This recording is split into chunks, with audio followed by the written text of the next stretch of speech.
Okay, so we're here at the Milton Velodrome for the Rio 2016 kickoff for the track team, and it's a very exciting day, and we're lucky enough to be here with Greg Mathieu, who's the CEO of Cycling Canada. And Greg, just got to be pretty amazing to see where things have come. I think you've been with the organization, I think you said, since 2009.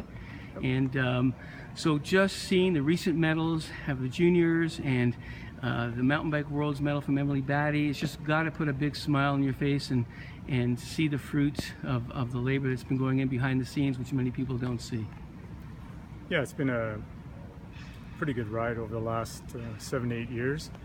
Certainly have seen the structure build up and the systems build up, but the structure and system are really people, right? We have technical leadership, we have coaches.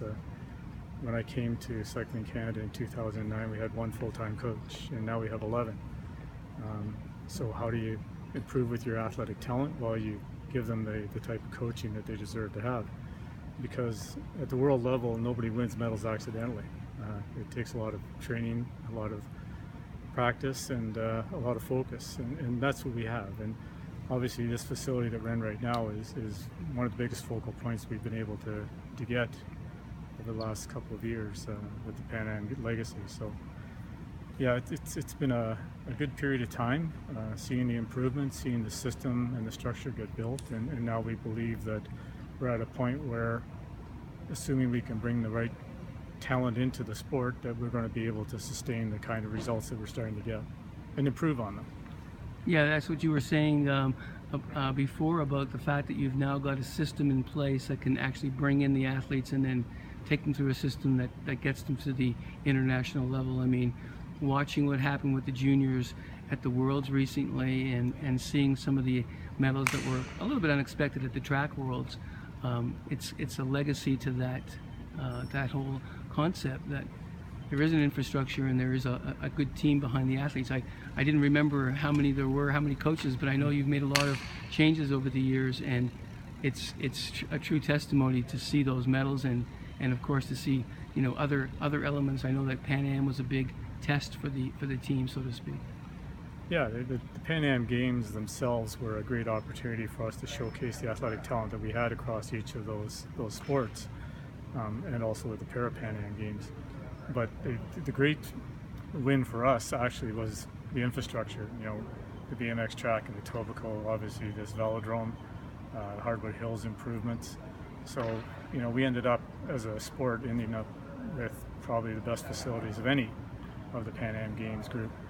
And I think building off of that, having this facility gives us a chance to put a focal point on the program. So that has two values to it. Number one, it helps us accelerate the athlete development, but it also helps us accelerate the coach development, because we're bringing athletes in from across the country with their coaches, and they're going back and they're working with those athletes and they're working with other athletes, and that's starting to lift the level of technical proficiency and tactical understanding of those athletes as well. So it's a win-win situation, and we have to thank the provincial coaches and the club coaches that are out there that are absolutely are buying into this, making use of Milton as an opportunity for them to increase their abilities to coach and to lead. And now we're finding that early on in the game, really, the facility's only been open for 18 months, and we're already seeing some kids perform, as you said, unexpectedly well at the World Junior Championship by comparison to other years. Absolutely, and we're also going to see a velodrome. Looks like one's going to be happening in Edmonton as well, that Coronation Park. So it looks like all across the country there's just a genesis or at least an evolution of facilities, and as you say, the coaches and everybody's buying into the system.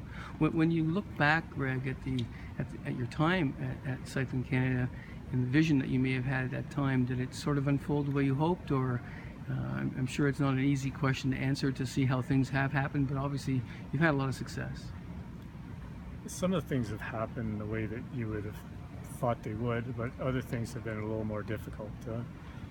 The whole area of events and hosting is a hard area, because when I started, there was 100% dependency on organizers to take our property and present it in the best possible way, allowing for the technical needs of the athletes.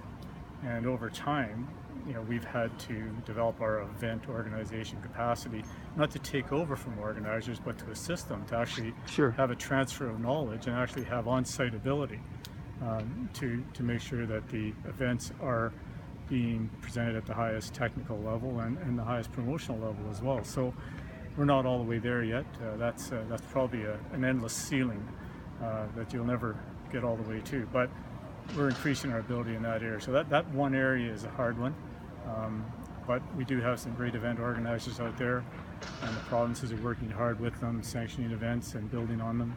We have a great calendar. We'd like to improve it in some areas, but we can't do everything at the same time. So one of the things I've had to say with our staff, and they understand it, is you have to really focus on things. You can't be, as Chris Rhodes used to say, a mile wide and an inch deep. You have to sort of be focused, and that's part of what we're doing. And be very honest, our board of directors is a great resource for that, because they're the strategic owners of the organization. They are the ones who drive that strategy and make us responsible for delivering on it. Sure. And they help us with that in every single way that they can. But the key thing is that they keep that focus. And I've been in situations where an unfocused board can really have very harmful consequences at the competition end. So our board is anything but that. They're a real key resource. Well, you're really seeing some results from that, so seems to be a key part. I know you're coming to the end of your tenure, and I understand you're going to be retiring soon. And tell us a little bit about what's going to be happening down the road for you. Going to be riding the bike more? Definitely. I'm not going to be playing hockey at 10 o'clock at night or curling at 9 o'clock at night like I do now, because I'll be able to be out there with all the people that can do those things in the daytime because they don't have to go to work. But other than that, I'm looking forward to doing some home renovation stuff and probably find one or two interest areas that I can volunteer in the community or wider region, whatever it might be. But between now and the end of December, I still want to be full value to the organization. We're going to be advertising the CEO position sometime mid to late August. There'll be a call for people's expressions of interest. That'll be reviewed. There'll be a short list. There'll be interviews probably in October, and hopefully by the time of our annual conference at the end of October, we'll be in a position at least to name a person, how soon that person can transition into the position, and how much time they need to overlap with me or to get me out of there. Remains to be seen, but I've said to the board that I'm quite comfortable staying until the end of December. If it pushes into next year a little bit's okay, but not too far.